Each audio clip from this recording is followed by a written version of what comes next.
I'm just making a quick video about some of the books I've been enjoying reading so far this year. This year I've just been doing a lot more reading than I usually do.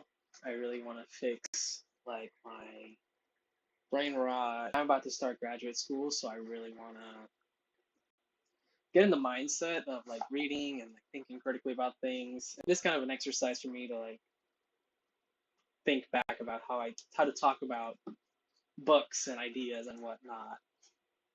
Oh yeah, so you know me as Yamir.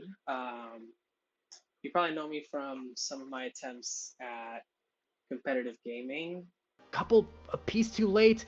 I'm bursted with Z pieces here.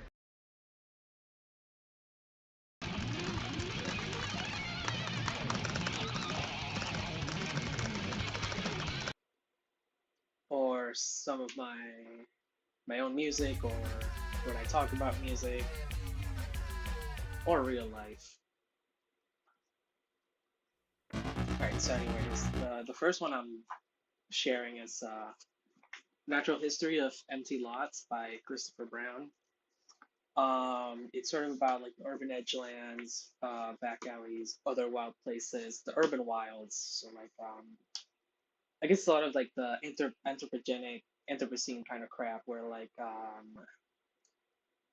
just how are wild animals adapting to human waste and development, and it's really mostly just a story about him and this really nasty empty lot he bought in the edges of Austin, Texas, and all of the experiences he has there with like really random trees, like a pipeline, decommissioned oil pipeline that's running through the property, and all the kinds of abandoned things he finds that have been reclaimed by nature or used by wild animals. And I guess it's something that has been a really interesting topic for me recently. Just like thinking about other books that I'm a huge fan of that have a similar kind of premise, sort of like Mushroom at the End of the World by Honestly Lone Hopped. I also have this Bestiary of the Anthropocene, read this last year, and it's very much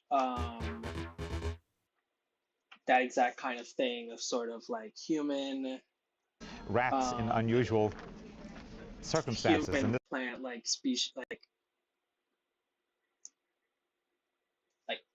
I don't know what the fuck I'm saying, but like all the weird things that come out of human development and what nature does to adapt to it. So like and how we can integrate ourselves into that. The next one, Gabriel Ventura, El mejor de los mundos imposibles, un viaje al multiverso de reality shifting. So it's the best of the impossible worlds.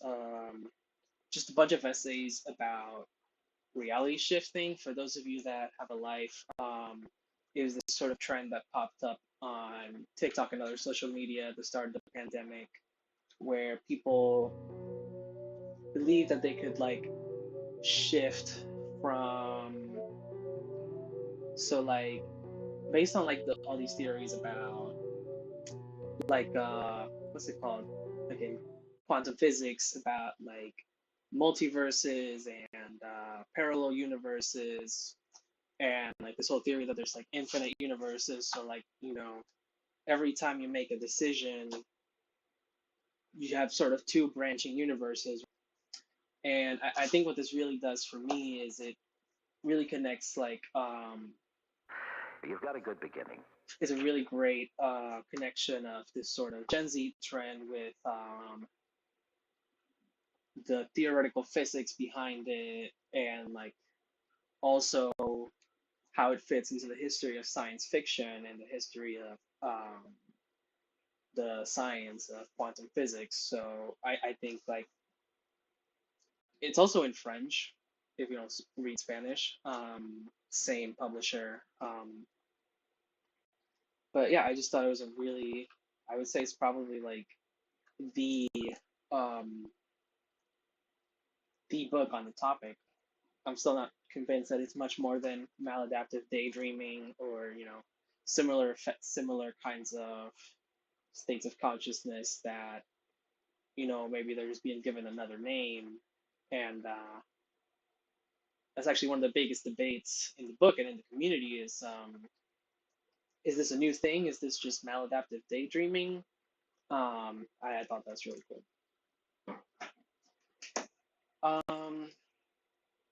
The next one is Guaya Guaya by Rafael Acevedo. It's a pretty short novel from 2016, and it's really cute. It's almost like square shaped. Love a small book like that. But anyways, this and Manda Más by Manolo Núñez Negrón.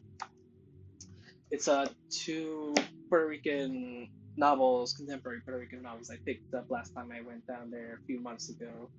And as you may or may not know, Puerto Rico is not really has a lot of cultural exports in the realm of literature. So like, even if you're in the island, like you're always gonna hear like the same 3 or 4 books from Puerto Rican authors.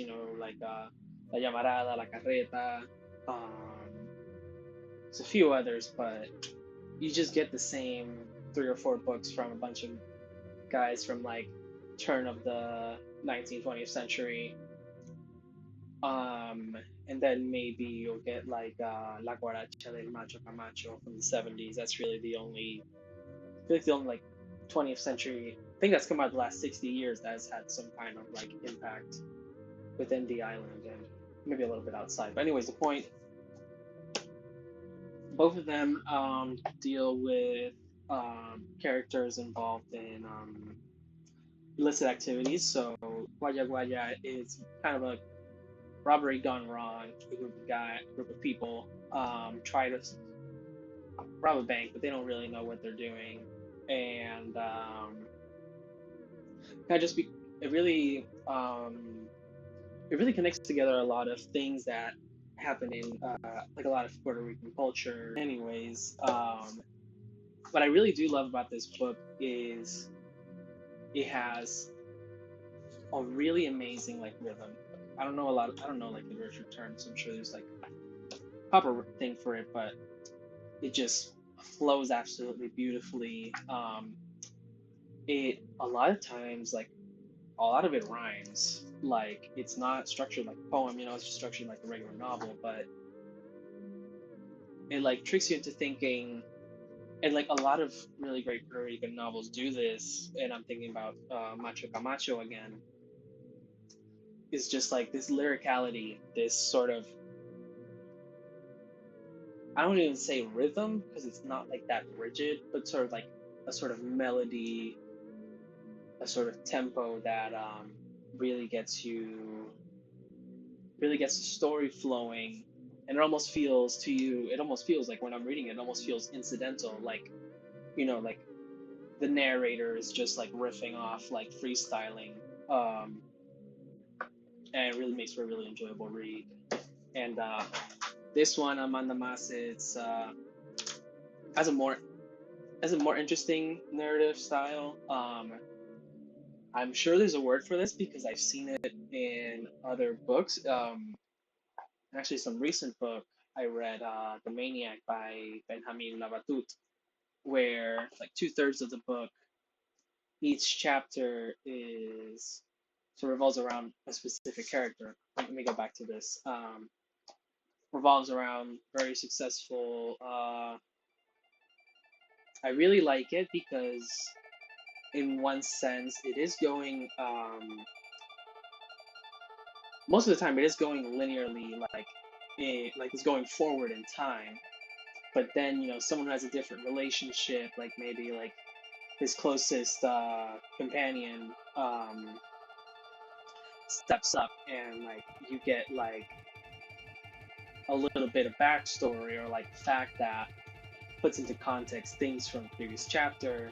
And I think it's a really cool narrative tool. Yeah, there's just a few that I liked, and hopefully if anything, it was just nice to fucking yap for a little bit about books, but maybe this will get me inspired to make some bigger things. So